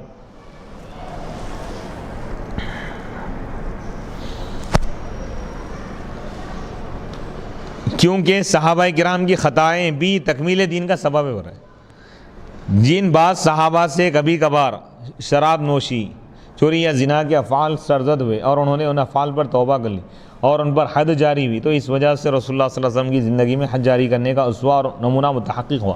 اگر صحابہ سے کوئی گناہ ہی نہیں ہوتا تو امت کو احکام کیسے معلوم ہوتے تھے؟ حضور احکام، یعنی کچھ احکام ایسے تھے جس کا تعلق سزاؤں سے تھا. اگر کوئی صحابی کوئی گناہ ہی نہیں کرتے، اگر گناہ ہی نہیں ہوتا ان سے، تو سزا کا لوگوں کو علم کیسا ہوتا کہ کس سزا پہ کیا سزا دینی، کس گناہ پر کیا سزا ملنی چاہیے؟ تو کون سے گناہ ہونے صحابہ؟ تو یہ جو حدیث ہے، یہ حدیث پاک جو بتا رہے ہیں، اور انہوں نے ان افعال پر توبہ بھی کر لی، توبہ بھی ثابت ہے اور ان پر حد جاری ہوئی. تو اس وجہ سے رسول اللہ صلی اللہ علیہ وسلم کی زندگی میں حد جاری کرنے کا اسوہ، نمونہ اور متحقق ہوا. اسی طرح یہ معاملہ بھی ہے. اس لیے یہ نہ کہا جائے کہ ان صحابہ کے لڑنے کی وجہ سے ہم شب قدر کی برکت سے محروم ہو گئے، بلکہ یوں کہا جائے کہ ان کی برکت کی وجہ سے ہمیں جاگ کر عبادت کرنے کے لیے کئی راتیں مل گئی. یعنی حسن ظن رکھا جائے. سبحان اللہ سبحان اللہ. باب نمبر 37 باب سؤال جبریل عن نبی صلی اللہ علیہ وسلم عن الایمان والاسلام والاحسان وعلم الساعہ. حضرت جبریل علیہ السلام کا نبی صلی اللہ علیہ وسلم سے ایمان، اسلام، احسان اور علم قیامت کے متعلق سوال کرنا. اس باب میں اور گزرے ہوئے باب میں مناسبت یہ ہے کہ مومن کو اس کا خوف ہونا چاہیے. مومن کو اس کا خوف ہوتا ہے کہ کہیں اس کے عمل ضائع نہ ہو جائیں. اور اس باب میں بتایا گیا ہے کہ کس چیز سے کوئی شخص مومن ہوتا ہے، کن اعمال کی وجہ سے ایمان میں داخل ہوتا ہے. ایمان کیا ہے بتایا گیا. وہ بیان نبی، اور نبی صلی اللہ علیہ وسلم کا ان کے لیے بیان کرنا. ثم قال، پھر انہوں نے کہا کہ جبرائیل علیہ السلام آئے، یعلمکم دینکم، تمہیں تمہارا دین بتانے کے لیے. فجعل ذالک، ان تمام چیزوں کو حضور دین قرار دی. اور جو کوئی نبی صلی اللہ علیہ وسلم نے بیان فرمایا تھا لوفد عبد القیس، وفد عبد القیس، عبد القیس کے وفد کے لیے، وہ ایمان میں سے. وقولی تعالیٰ، اور اللہ تعالیٰ کے اس قول کا بیان ہے، وَمَن يَبْتَغِي غَيْرَ الْإِسْلَامِ دِينًا فَلَن يُقْبَلَ مِنْهُ، جو کوئی اسلام کے سوا کسی اور مذہب کو قبول کرے گا، اختیار کرے گا، طلب کرے گا، تو وہ دوسرا مذہب اس سے ہرگز قبول نہیں کیا جائے گا. اسلام سے ہٹ کر کوئی اور مذہب قبول نہیں کیا جائے گا. حدیث نمبر 50. حدثنا مسدد قال حدثنا اسماعیل بن ابراہیم اخبرنا ابو حیان التیمی عن ابی زرعۃ عن ابی ہریرہ قال كان النبي صلى الله عليه وسلم بارزا يوما للناس فأتاه جبريل فقال ما الإيمان؟ قال الإيمان أن تؤمن بالله وملائكته وبلقائه ورسله وتؤمن بالبعث. قال ما الإسلام؟ قال الإسلام أن تعبد الله ولا تشرك به وتقيم الصلاة وتؤدي الزكاة المفروضة وتصوم رمضان. قال ما الإحسان؟ قال أن تعبد الله كأنك تراه فإن لم تكن تراه فإنه يراك. قال متى الساعة؟ قال ما المسؤول عنها بأعلم من السائل. وسأخبرك عن أشراطها. إذا ولدت الأمة ربها وإذا تطاول رعاة الإبل البهم في البنيان في 5 لا يعلمهن إلا الله. ثم تلا النبي صلى الله عليه وسلم إن الله عنده علم الساعة الآية. ثم أدبر فقال ردوه فلم يروا شيئا. فقال هذا جبريل جاء يعلم الناس دينهم. امام بخاری رحمۃ اللہ علیہ فرماتے ہیں کہ ہم کو مسدد نے حدیث بیان کی. قال، انہوں نے کہا، ہم کو اسماعیل بن ابراہیم نے حدیث بیان کی. انہوں نے کہا ہم کو ابو حیان تیمی نے خبر دی ابو زرعہ سے، وہ ابو ہریرہ سے روایت کرتے ہیں. انہوں نے کہا نبی صلی اللہ علیہ وسلم ایک دن صحابہ کے لیے آپ رونما ہو گئے. ایک دن نبی صلی اللہ علیہ وسلم لوگوں کے سامنے بیٹھے ہوئے تھے. بس آپ کے پاس حضرت جبریل علیہ السلام آئے. بس آپ سے انہوں نے پوچھا کہ ایمان کیا ہے؟ تو آپ نے فرمایا ایمان یہ ہے کہ تم اللہ پر ایمان لاؤ، اللہ کو یہ خدا مانو، اور اس کے فرشتوں پر ایمان لاؤ، اور اس سے ملاقات پر ایمان لاؤ، اور اس کے رسولوں پر ایمان لاؤ، اور تم مرنے کے بعد دوبارہ اٹھائے جانے کے دن پر ایمان لاؤ. قال، انہوں نے کہا اسلام کیا ہے؟ تو آپ نے فرمایا اسلام یہ ہے کہ تم اللہ کی عبادت کرو اور اس کے ساتھ شرک نہ کرو، اور تم نماز قائم کرو، اور تم فرض زکوٰۃ ادا کرو، اور تم رمضان کے روزے رکھو. تو انہوں نے پوچھا کہ احسان کیا ہے؟ تو آپ نے فرمایا ان تعبد اللہ، کہ تم اللہ کی عبادت ایسے کرو گویا کہ تم اللہ کو دیکھ رہے ہو. فإن لم تکن، اگر تم اس کو نہ دیکھو، اگر تم اس کو دیکھ نہ سکو تو تم یہ تصور کرو کہ وہ تم کو دیکھ رہا ہے. قال، انہوں نے کہا کہ متی الساعہ، قیامت کب ہے؟ تو آپ نے فرمایا مل مسئول عنہا، آپ نے فرمایا جس سے اس کا سوال کیا گیا ہے وہ سائل سے زیادہ جاننے والا نہیں ہے. میں تم کو عنقریب اس کی علامتوں کی خبر دوں گا. جب باندی سے اس کا مالک پیدا ہو، اس کا آقا پیدا ہو، اور جب سیاہ اونٹوں کو چرانے والے لمبی لمبی عمارتیں بنائیں، بلڈنگیں بنائیں، تو یہ قیامت کی علامت ہے. چرواہ ہے، یعنی معمولی لوگ، حقیر فقیر جو ہے، وہ لوگ بڑی بڑی عمارتیں بنائیں، تو یہ قیامت کی علامت ہے. تو یہ ان چیزوں میں سے، تو یہ بتا رہے ہیں کہ عمارتیں بنانا یہ نیک متقین اولیاء کی علامتوں میں سے نہیں ہے. لوگ جیسا فخر کر رہے ہیں کہ ہم بنا لیے. حضور فرمائے چرواہے بنائیں گے، معمولی قسم کے لوگ بڑی بڑی عمارتیں بنائیں گے، جن کی ابتدا میں کوئی حیثیت نہیں رہیں گی، وہ لوگ وہ کریں. تو یعنی ہر عمارت بنانے والا اللہ کا ولی یا بزرگ یا شریف اللہ کے پاس محبوب ہونا یہ ضروری نہیں ہے.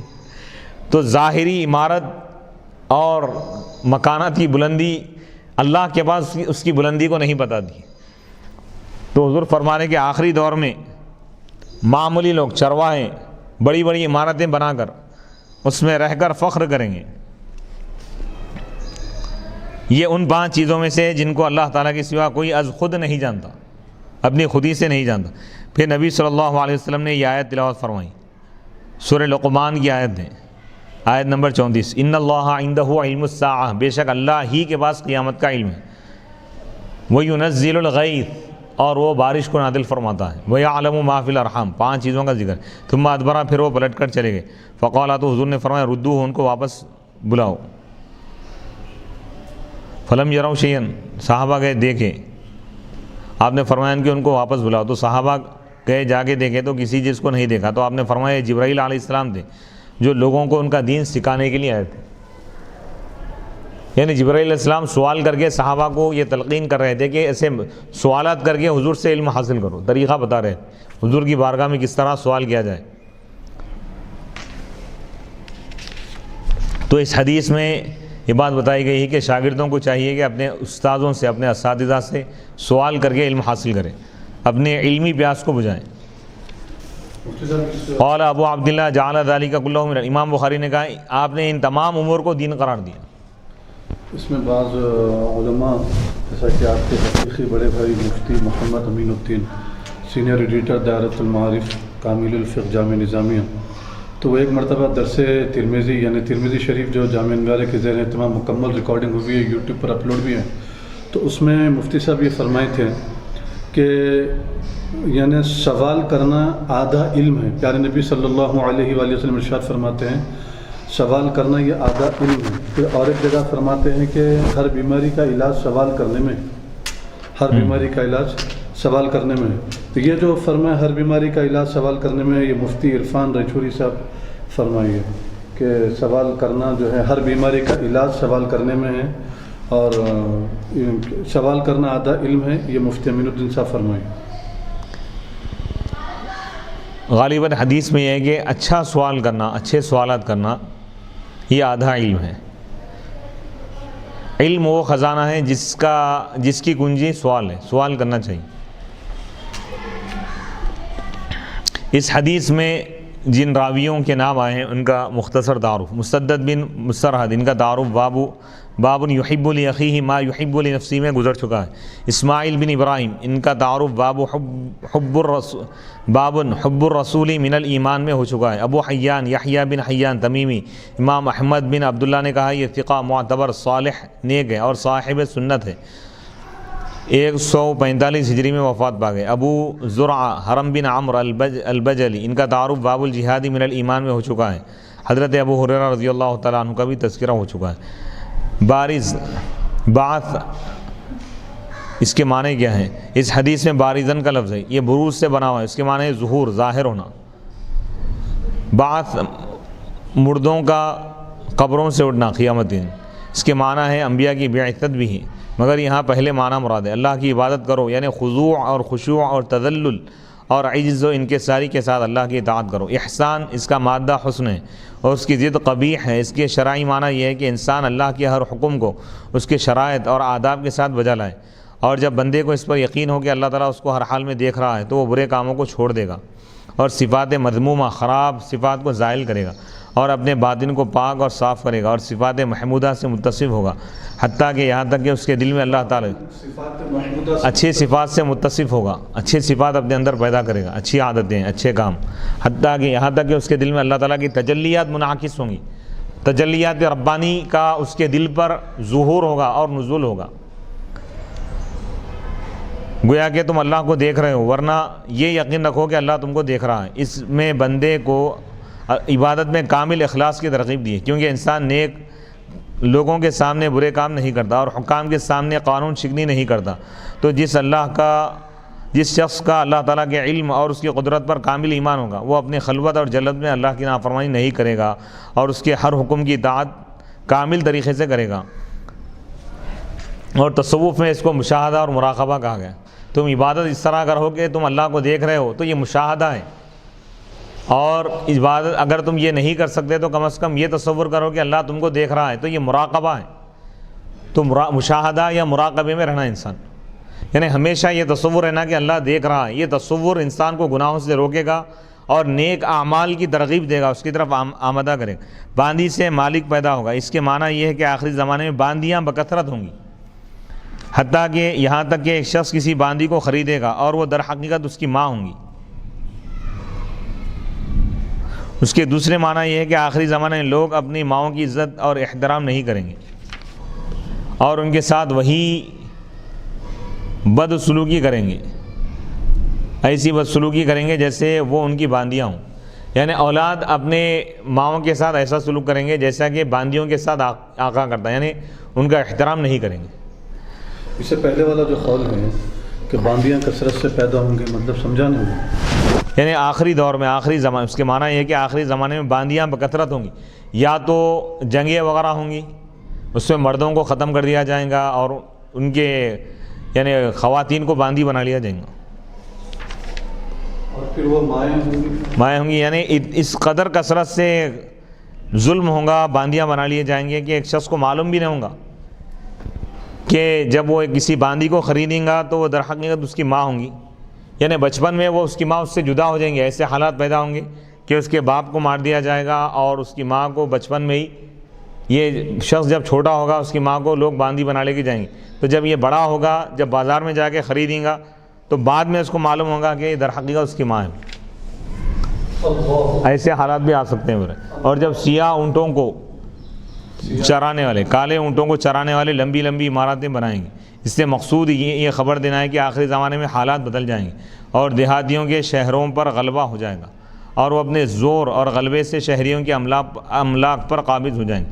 اس کا مشاہدہ یعنی عرب کے جو دیہاتی ہیں، بدوی ہیں، جو اونٹ وغیرہ چرا کر یا کھجوروں کے باغوں سے اپنی زندگی گزارتے تھے، وہ لوگ بھی شہروں میں آ کے بڑی بڑی عمارتیں بنائیں۔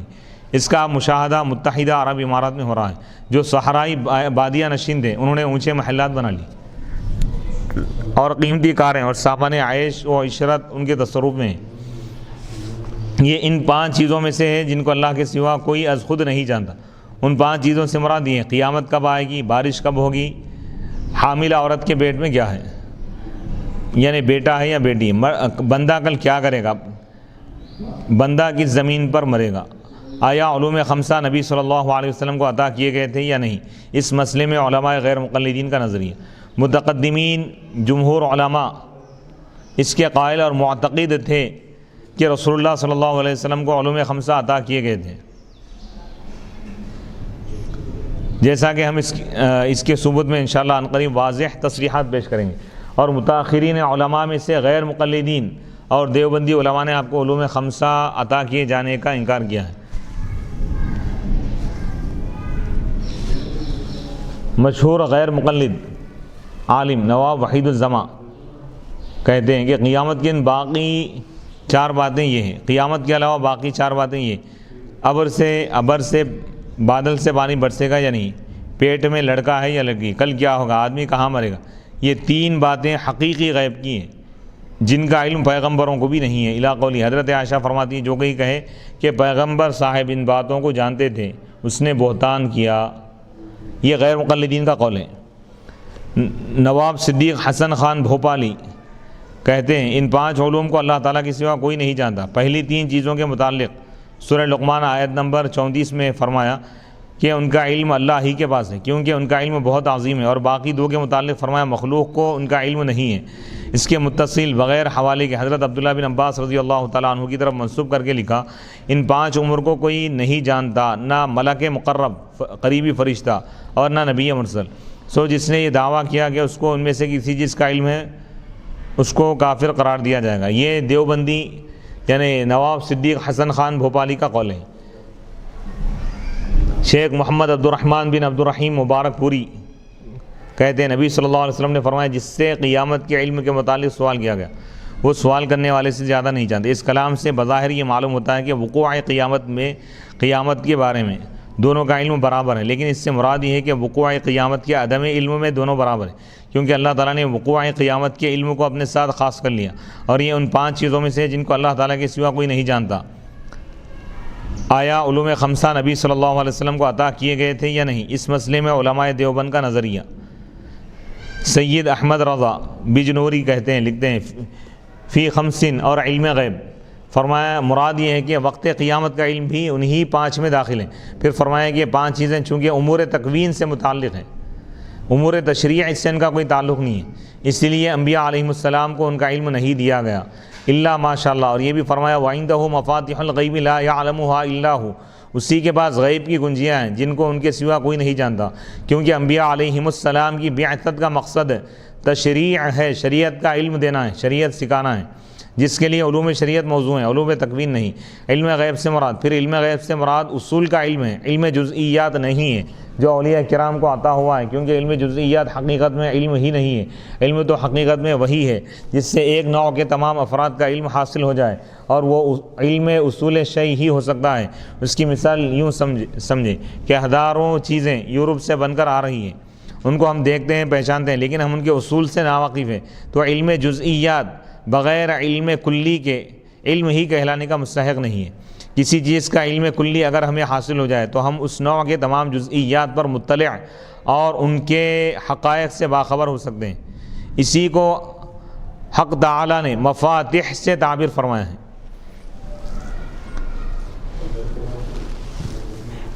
دراصل یہ تقریر شیخ انور شاہ کشمیری نے صحیح بخاری کی عربی شرح میں کی ہے، دیکھیے فیض الباری جلد 1 صفحہ 151 مطبع حجازی۔ پھر اسی تقریر کو شیخ سلیم اللہ خان نے زیادہ وضاحت سے لکھا ہے، وہ لکھتے ہیں شیخ الاسلام علامہ شبیر احمد عثمانی کہتے ہیں اس آیت میں جن 5 چیزوں کا ذکر کیا گیا احادیث میں ان کو مفاتیح الغیب فرمایا گیا، جن کا علم کلی بجوز اللہ کے کسی کو نہیں۔ فی الحقیقت ان 5 چیزوں میں کل اکوان عینیہ کی نوع کی طرف اشارہ ہے، جن میں جملہ غیر متناہی مغیبات شامل ہیں۔ مغیبات اول 2 قسم پر ہیں۔ مغیبات یعنی غیب کی جو چیزیں ہیں اس کی 2 قسمیں، ان کا تعلق جن سے احکام سے ہوگا یا جن سے اقوان سے ہوگا۔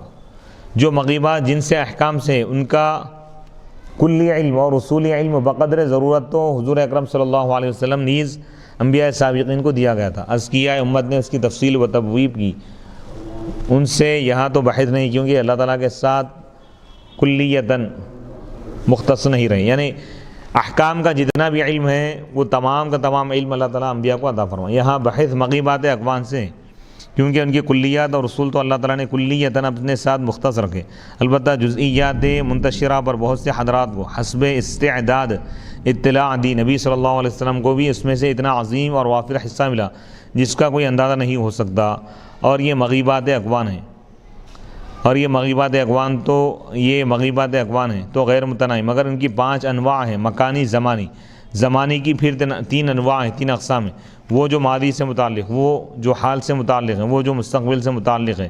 مجموعی طور پر یہ 4 انواع ہوئی۔ پھر وقت ساعت کا علم اگرچہ ان 4 میں مندرج تھا، مجموعی طور پر 4 اقسام ہی ہو رہا ہے اس کے۔ پھر وقت ساعت کا علم اگرچہ کہ ان 4 میں مندرج تھا، شامل تھا، کیونکہ وہ اقوان مستقبلیہ میں سے کائنات کی وہ چیزیں ہیں جس کا تعلق مستقبل سے ہے، تاہم اس کو علیحدہ ذکر کیا کیونکہ ایک بہت بڑا عظیم حادثہ ہے، کیونکہ اس جیسا حادثہ دنیا کو کبھی پیش نہیں آیا اور نہ کبھی پیش آئے گا اور نہ پھر پیش آئے گا کسی مخلوق کو۔ قیامت کا جو حادثہ ہے، قیامت کا آنا خود ایک بہت بڑا حادثہ ہے، کسی مخلوق کو اس کے وقت کا علم نہیں دیا گیا، اس لیے خصوصیت سے اس کو مستقلاً ذکر کر دیا۔ ان اشیاء خمسہ میں سے بِأَيِّ أَرْضٍ تَمُوتُ مغیبات مکانیہ کی طرف اشارہ ہے، جگہ کے بارے میں جو غیبی چیزیں ہیں۔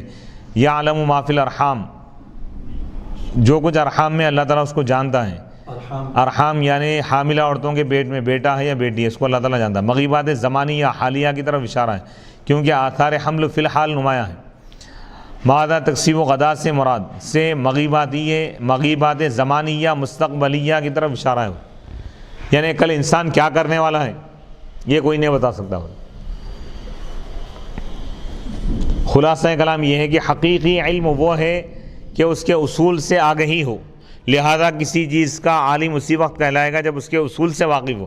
اس مقدمہ کو سمجھ لینے کے بعد اب یہ سمجھیں کہ غیب کے جزئیات بھی ہیں اور کلیات بھی ہیں، جس طرح جزئیات طب کے جاننے والے کو عالم طب اور طبیب ڈاکٹر نہیں کہیں گے. اسی طرح جزئیات غیبیہ پر مطلع ہونے والے کو عالم غیب نہیں کہہ سکتے. کلیات کے علم کا مطلب یہ ہے کہ ضابطہ بتلا دیا جائے کہ مثلا فلاں ضابطے سے پہچان لے کہ فلاں جگہ فلاں وقت میں اتنے انچ بارش ہوگی اور پھر اتنی ہی بارش اسی وقت میں جس کا تعین کیا گیا ہے ہو بھی جائے, اس میں تخلف نہ ہو. جتنی بارش مقرر کرے اتنی ہی ہوں گی, اس سے کم نہیں ہونا.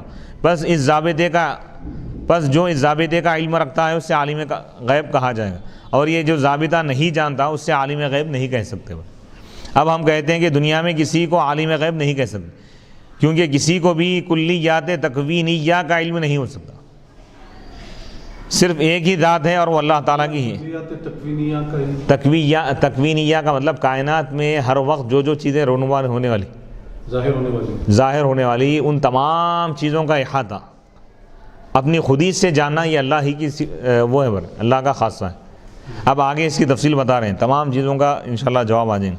صرف ایک ہی ذات ہے اور اللہ تعالیٰ کی ذات ہے جسے تکوینیات کا علم محیط حاصل ہے. ایسا علم اللہ تعالیٰ کا پوری کائنات کو گھیرا ہوا ہے. ہاں بعض امور کا انکشاف ہو جاتا ہے, اس سے علم نہیں کہتے.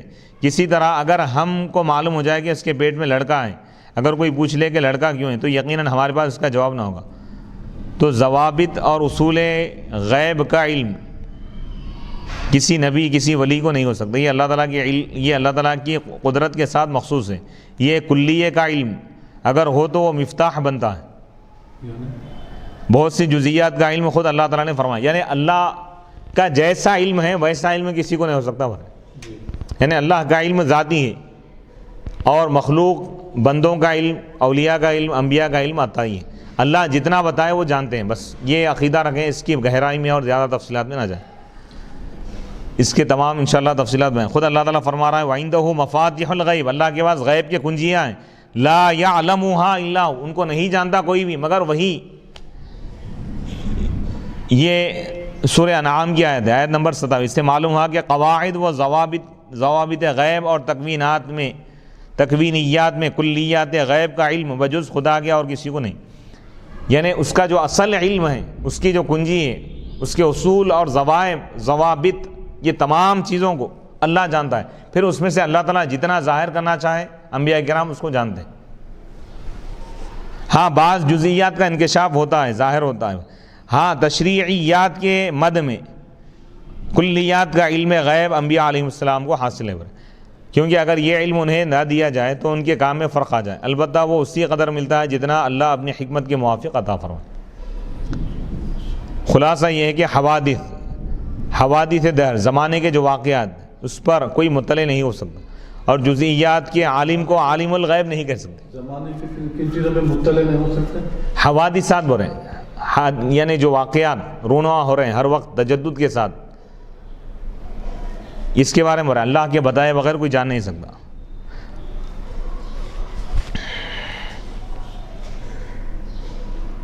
جی سورہ جن میں اللہ تعالیٰ نے فرمایا عالم الغیب, اللہ تعالیٰ غیب کا جاننے والا ہے. فلا یظہر علی غیبہ احدا, وہ اپنے غیب پر کسی کو حاوی اور مسلط نہیں کرتا. الا من ارتضی, مگر انہی کو جس کو اللہ تعالیٰ چاہتا ہے, منتخب فرماتا ہے. من رسول, انبیاء اور رسولوں میں سے. ہاں انبیاء اور رسول کو تشریعیات اور تکوینیات میں سے جتنا چاہے, جتنے پر چاہے مطلع کر دیتا ہے. اسی طرح کے کوئی چیز اس میں خلل انداز نہ ہو سکے, نہ نفس کو کچھ دخل ہو, نہ شیطان کو, نہ کسی قسم کے شک و شبہ کو. غرض یہ کہ ہر چیز سے محفوظ ہو, کیونکہ اس کے آگے پیچھے پہرے دار ہوتے ہیں. اس سے معلوم ہوا کہ نبی کو جو کشف ہوتا ہے یا وحی آتی ہے اس کے ساتھ پہرے دار ہوتے ہیں, اس لیے اس میں غلطی کا احتمال نہیں ہوتا. بخلاف ولی کے کشف کے غلطی کا امکان نہیں ہے اس میں, بخلاف ولی کے کشف کے کہ اس میں غلطی کا احتمال بھی ہے اور شبہ کی گنجائش بھی ہے. اس لیے دونوں یکساں نہیں ہو سکتے. یعنی کسی نبی پر اللہ تعالیٰ جب کوئی وحی نازل فرماتا ہے تو اس کے ساتھ فرشتوں کو بھی بھیجتا اللہ تعالیٰ. آسمان وہی جہاں سے بھی بھیج رہا ہے, نبی تک پورے فرشتوں کا پہرا ہوتا ہے. شیاطین آ کے کوئی چیز وہ نہیں کر سکتے, شیاطین اس میں کوئی خلل پیدا نہیں کر سکتے. پوروں سے محفوظ کر کے اللہ تعالیٰ نبی تک پہنچاتا ہے وہ علم.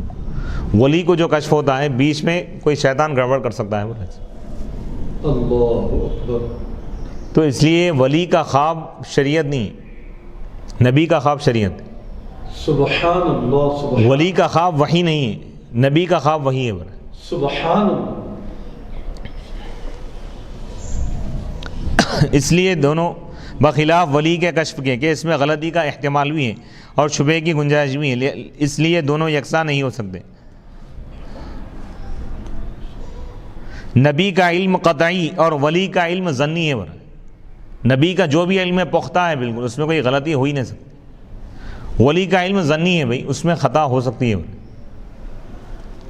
وہاں اللہ تعالیٰ کی ذمہ داری، یعنی اللہ تعالیٰ اپنے ذمہ کرم میں لے لیا کہ نبی تک علم کو پہنچانے کی اللہ تعالیٰ اپنے ذمہ کرم میں ذمہ داری لے لیا اپنے کرم سے، کیونکہ شریعت اور دین کا معاملہ ہے. اور یہاں نہیں، اور یہ سب جزئیات علم ہے، کلیات کا علم مختص بالباری. یہ بہرحال خلاصہ یہ ہے کہ اللہ تعالیٰ پھر یہاں پر یہ بھی واضح رہے کہ غیب کے معنی ہے ما لا یقع تحت الحواس ولا تقتضیہ بداہۃ العقل، اور جس غیب کے ساتھ حق تعالیٰ متفرد ہے اس میں اتنی قید ہے حق تعالیٰ متفرد ولم ینصب علیہ دلیل، یعنی جس غیب کے ساتھ حق تعالیٰ متفرد ہے وہ بتا رہے ہیں کہ بھائی غیب وہ علم ہے جس کو حواس کے ذریعے نہیں جان سکتے. حواس سے مراد آنکھ، حواس سے خمسہ اللہ تعالیٰ انسان کو عطا فرمائے. کوئی چیز دیکھ کر انسان جانتا ہے، کسی چیز کو سونگھ کر جانتا ہے، کسی چیز کو چکھ کر جانتا ہے، کسی چیز کو سن کر جانتا ہے. حواس سے خمسہ ہے. کسی چیز کو چھو کر جانتا ہے، پانی ٹھنڈا ہے یا گرم ہے ہاتھ لگا کے وہ جان سکتا ہے. تو اسی طرح اس کے بعد اور ایک چیز اللہ تعالیٰ رکھا عقل.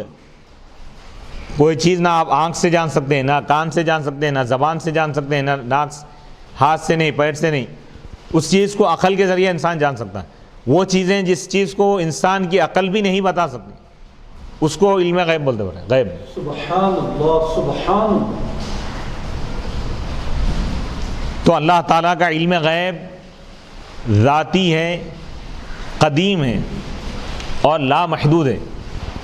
اب بھی اللہ کے علاوہ جن کو بھی غیب عطا کیا گیا ہے، جیسے انبیاء کرام کو اللہ تعالیٰ غیب عطا فرمایا، وہ عطائی ہیں اور اللہ جتنا چاہا اتنا عطا کیا. اور اللہ اپنے اختیار سے عطا فرمائے، نبی کو عطا کیا گیا، بس یہ ذہن میں رکھیں. یعنی اللہ تعالیٰ اپنی مرضی سے جس سے چاہے عطا کر سکتا ہے، بس ختم. یہ ذہن میں رکھیں. اس کی مقدار کے بارے میں ہم بحث نہ کریں کہ کتنا عطا کیا ہے، عطا کرنے والا جانتا ہے، جن کو عطا کیا گیا وہ جانتا ہے. بس یہ خلاصہ ذہن میں رکھیے، مطلق پوری کائنات میں سب سے زیادہ علم اللہ کی ذات پر، ویسا علم کسی کو نہیں ہے. اللہ کے بعد سب سے زیادہ روئے زمین پر زیادہ علم حضور کو عطا کیا گیا. سبحان اللہ سبحان. اور روئے زمین پر جتنے مخلوقات ہیں، چاہے اولیاء ہو یا فرشتے ہو، محدثین ہو، علماء ہو، مشائخ ہو، انبیاء ہو، سب کا علم ہمارے پیارے آقا حضرت محمد عربی صلی اللہ علیہ وسلم کے علم سے کم ہے. یہ ذہن میں رکھیں بس. یہی خلاصہ ہے علم غیب. اب یہاں پر یہ اور ایک بحث لا رہے ہیں کہ 5 چیزوں کو جو علوم خمسہ بتائے گئے ہیں کہ قیامت کا علم، قیامت کب آنے والی،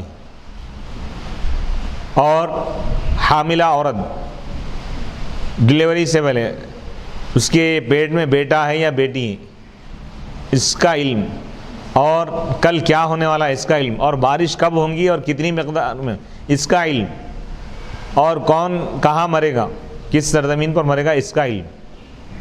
یہ بہت علوم غیب میں بہت زیادہ معنی خیز ہے، اس کی اہمیت ہے بہت. تو بتا رہے ہیں کیا اس کا علم اللہ کے علاوہ بھی کسی کو ہے یا نہیں، یہ بحث لا رہے ہیں. اس آیت کی روز سے ہونا یہ چاہیے کہ ان اشیاء خمسہ میں سے کسی ایک کی جزئی بات کا علم بھی کسی کو حاصل نہ ہو، حالانکہ سینکڑوں واقعات اس کے خلاف پاتے ہیں. اولیاء کرام کی کرامتیں کثرت سے منقول ہیں جو اس اختصاص کے خلاف پر دلالت کرتی. حضرت اولیاء کے واقعات سے معلوم ہے کہ لوگ بتا دیے پہلے ہی کہ ان کی موت کہاں ہونے والی ہے، کیا ہونے والا ہے. حضرت صدیق اکبر رضی اللہ تعالیٰ عنہ کو رحم کی حالت معلوم ہو گئی اور آپ نے انتقال سے پہلے اپنی حاملہ بیوی کے متعلق فرما دیا تھا کہ ان کو لڑکی ہوگی. حضرت ابوبکر صدیق رضی اللہ تعالیٰ عنہ کا جب انتقال ہوا تو آپ کے دوسرے اہلیہ جو تھے وہ حاملہ تھے، تو آپ فرمائیں کہ ان کو بیٹی ہوں گی، ابھی پیدا ہی نہیں ہوئی بچی، آپ کے وصال کے بعد پیدا ہونے والی، لیکن پہلے ہی خبر دے دی. اس لیے آپ نے وصیت فرمائی کہ اس حمل کو لڑکی مان کر ترکہ تقسیم کیا جائے. اپنے موجودہ بیٹے بیٹیوں سے فرمائیں کہ وہ جو بیٹی ہونے والی ہے ان کو اور ان کو یہ حصہ دیا جائے بول کے فرمائیں، پہلے ہی فرما دی۔ اسی طرح سبحان اللہ سبحان اللہ۔ اسی طرح پنجاب میں ایک بزرگ تھے عبداللہ شاہ، یہ حضرت میاں جی نور محمد رحمۃ اللہ علیہ کے پیر بھائی تھے، اور حضرت شاہ عبد الرحیم ولایتی کے خلیفہ مجاز۔ وہ درد ذیح کی تعویذ دیتے وقت ساتھ ساتھ یہ بھی کہتے تھے کہ لڑکا ہو گیا لڑکی، یہ ان کی مشہور کرامت تھی۔ اللہ اکبر۔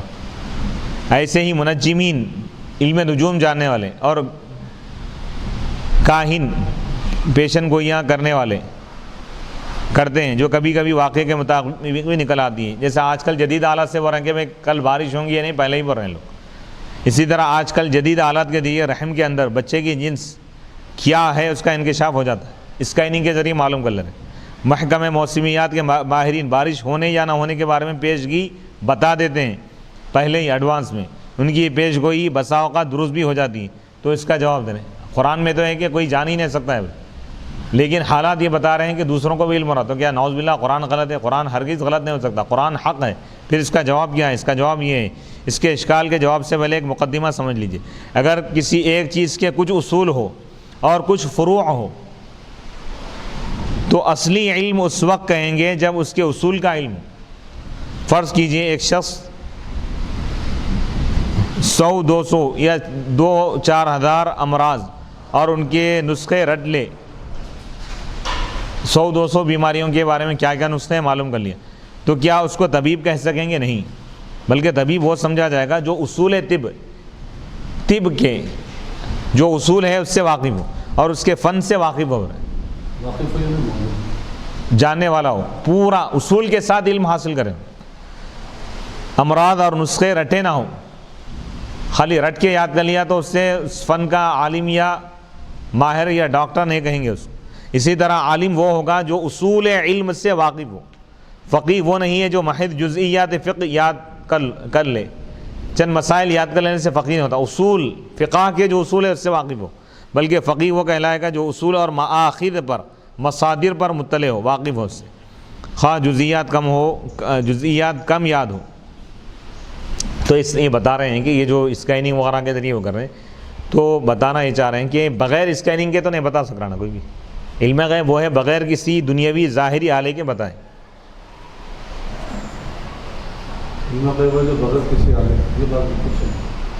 دنیاوی کوئی علم کا ذریعہ اختیار نہ کیا جا سکے اس کے لیے، غیب کے لیے۔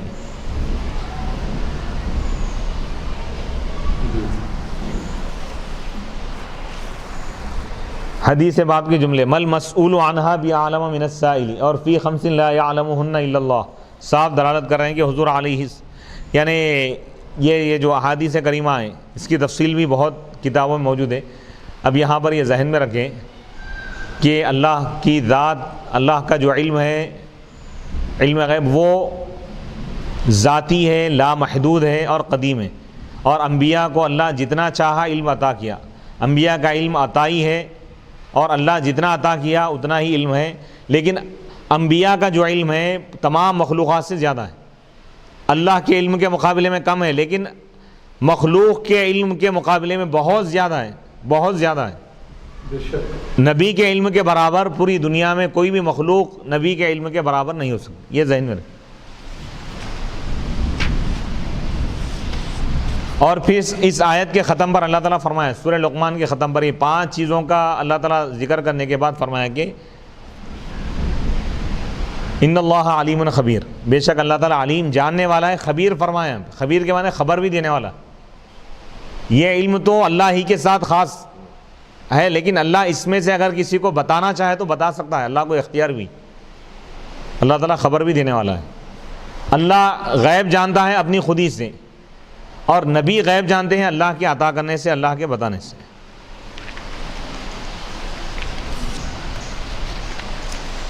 وصلی اللہ تعالی علی خیر خلقہ سیدنا محمد وعلی آلہ واصحابہ وبارک وسلم اجمعین۔ الحمدللہ رب العالمین، اللہم صلی علی سیدنا محمد وعلی آلہ وصحبہ افضل صلواتک وعدد معلوماتک وبارک وسلم ربنا آتنا فی الدنیا حسنۃ وفی الآخرۃ حسنۃ وقنا عذاب النار یا رب العالمین یا ارحم الراحمین یا اکرم الاکرمین.